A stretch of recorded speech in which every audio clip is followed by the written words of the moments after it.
بسم اللہ الرحمن الرحیم۔ السلام علیکم۔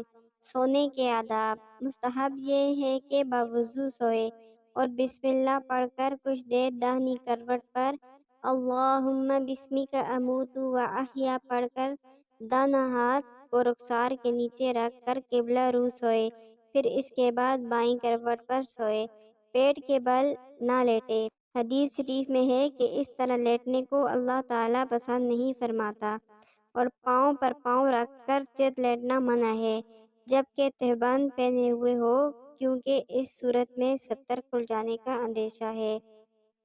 ایسی چھت پر سونا منع ہے جس پر گرنے سے کوئی روک نہ ہو۔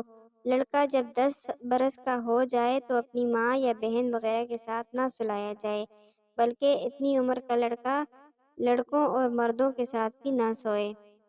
دن کے ابتدائی حصہ اور مغرب و عشاء کے درمیان اور عصر کے بعد سونا مکروہ ہے۔ شمال کی طرف پاؤں پھیلا کر بلا شبہ سونا جائز ہے، اور اس کو ناجائز سمجھنا غلطی ہے۔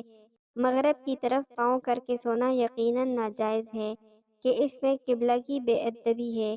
رسول اللہ صلی اللہ علیہ وآلہ وسلم نے فرمایا ہے کہ جب رات کی ابتدائی تاریکی آ جائے تو بچوں کو گھر میں سمیٹ لو، کہ اس وقت میں شیاطین ادھر ادھر نکل پڑتے ہیں۔ پھر جب ایک گھڑی رات چلی جائے تو بچوں کو چھوڑ دو، بسم اللہ پڑھ کر دروازوں کو بند کر لو، اور بسم اللہ پڑھ کر مشکوں کے منہ باندھ دو اور برتنوں کو ڈھانک دو، اور سوتے وقت چراغوں کو بجھا دو، اور سوتے وقت اپنے گھروں میں آگ مت چھوڑا کرو، یہ آگ تمہاری دشمن ہے۔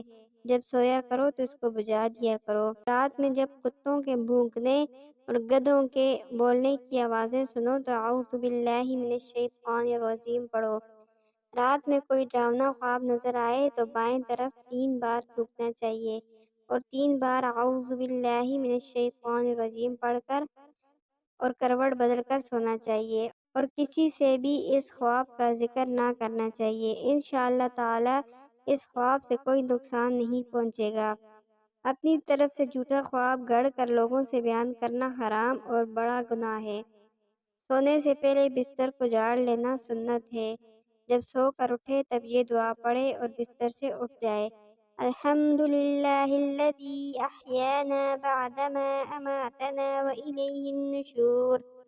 اگر آپ کو ویڈیو پسند آئی ہے تو لائک کریں، چینل کو سبسکرائب کریں اور بیل آئیکن کا بٹن لازمی بھی دبائیں تاکہ میری ہر آنے والی ویڈیو آپ تک بآسانی پہنچ سکے۔